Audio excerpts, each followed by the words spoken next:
Hello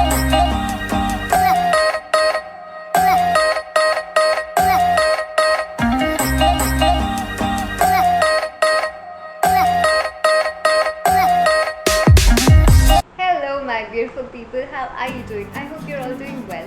This video is going to be the 4th episode of Ooh That Look.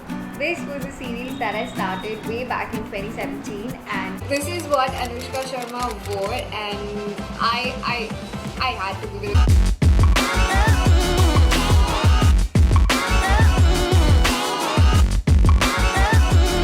Welcome to the second episode of Ooh That Look, and today I'm going to recreate the look of Mithila Palkar. This is the third episode of Ooh That Look, and this time I'm going to feature Shraddha Kapoor, and I really like her style. It's very simple and catchy. So this is what I came across. Take some inspiration, make some adjustments and just make it look perfect on you.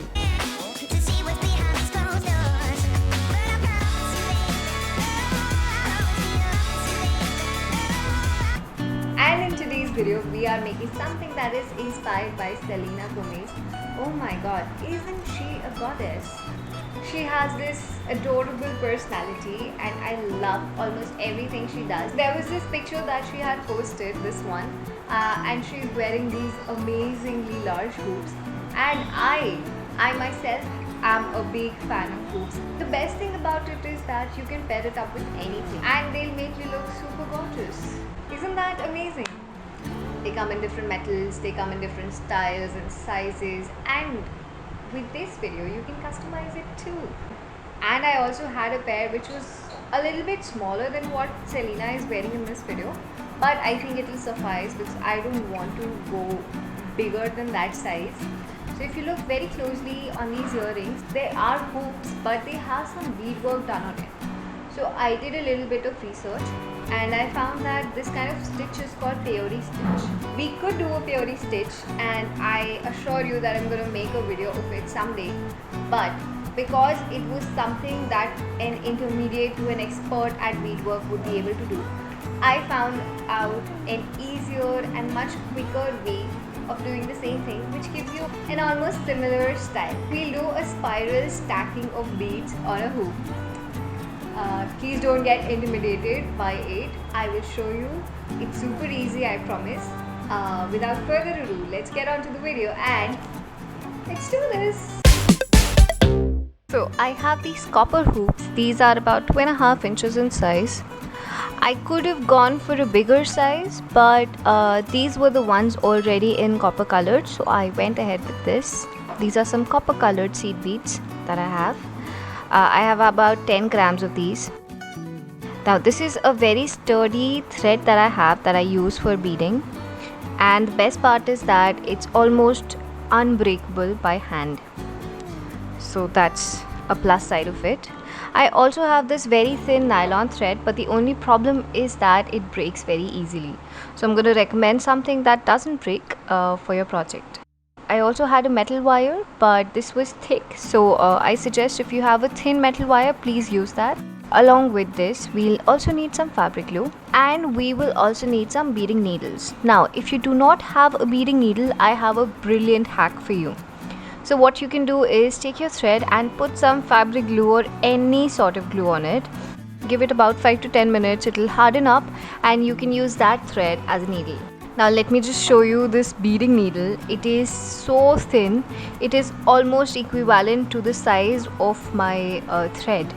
When your needle is that thin, it is almost impossible to get your thread through it. So another trick that I have for it is that I put a little bit of glue on my thread so that all the strands of it sort of stay in place, and I press it gently so that it flattens out, and that is how I can get my thread passed through this very skinny beading needle. From the other end of your thread, now I've taken a really long piece of thread, about 2 meters. I'm just tying a double knot and I'm securing it with some glue so that it stays as is and it doesn't move at all. Now I'm gonna let this dry out for some time. Now comes the fun part. You have to insert a lot of beads in the needle. Now the easiest way for you to do it is just insert the needle inside the bottle that has all the beads, and magically they'll land on your needle. I had a total of 10 grams of beads, and I used about 5 grams on each earring. So I hope that gives you a good enough estimate when or if you decide to make these. If you're someone who's familiar with beadwork, please let me know where do you buy your beads from. I generally go to a local store. So the only problem that I face is that the beads are not symmetrical. Some are big, some are small. Comment down below where do you buy your beads from. This could help other people as well. So once I believe I have plenty of beads on the thread, we will start the fun process. I've put a little bit of glue on the hoop, and I want to show this process to you not in any fasten mode. If you look very closely, what I'm doing really is that I am tightening the beads on the thread while I am making a loop, and then I am sort of loosening it out. Now what this really does is that it gives you a very even spherical rotation of beads. If you were to do this in a very tightened mode, there would be beads that would be poking out of your spiral. So be very cautious when you're doing this. Give it enough time, and you'll nail it really well. It's not difficult at all. You just have to do it a little patiently.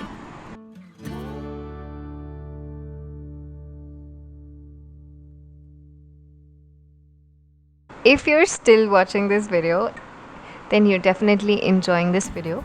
I would request you to please subscribe to my channel if you haven't already, because all of these activities give me a real boost, to keep improving my content and continue doing it. So, if you are a subscriber, thank you so much.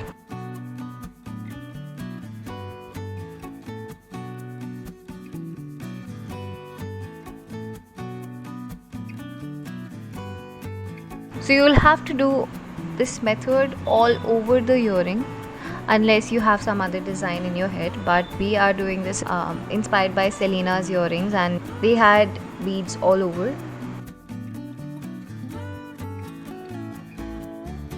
Please give it a thumbs up if you feel like this video is soothing to watch. So now once you approach the end, what you'll do is you'll have to get rid of the extra beads that you have in your thread. So once that is done, we'll secure all of our work, all of the progress that we've done on this earring using a knot. I'm doing a very basic knot. You'll have to repeat it. I always go with double knots because I'm very finicky when it comes to this. With the leftover thread, you could cut it right here, but that would leave a knot exposed, and there could be a fear of that knot opening up. So what I like to do is pass my thread through a couple more beads. I make a loop or two, and then I cut it.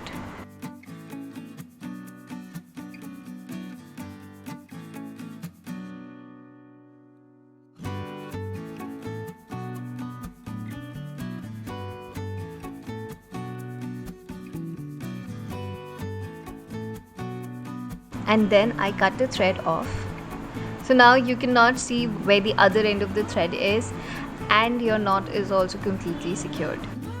Now what we'll do is we'll put a little bit of fabric glue on the end where we made a knot, and I'll just spread it evenly with my finger. Ta-da! Both of our earrings are done and they look absolutely beautiful. Now if you'd like, you could have gone a step ahead. You could have used a copper colored thread, but it's difficult to find colorful threads when it comes to beading. What you could do is paint this edge of thread that you see in white in golden or copper color, and that would be perfect.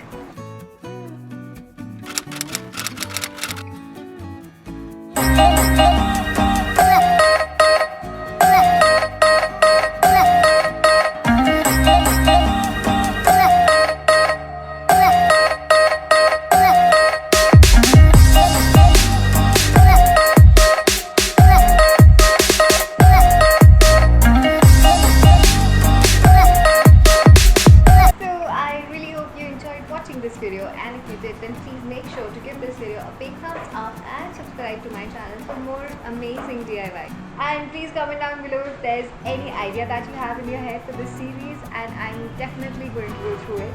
That's it from me today. Please subscribe to my channel and click on the bell icon so that you get notified every time I post a new video. Until then, take care and bye bye.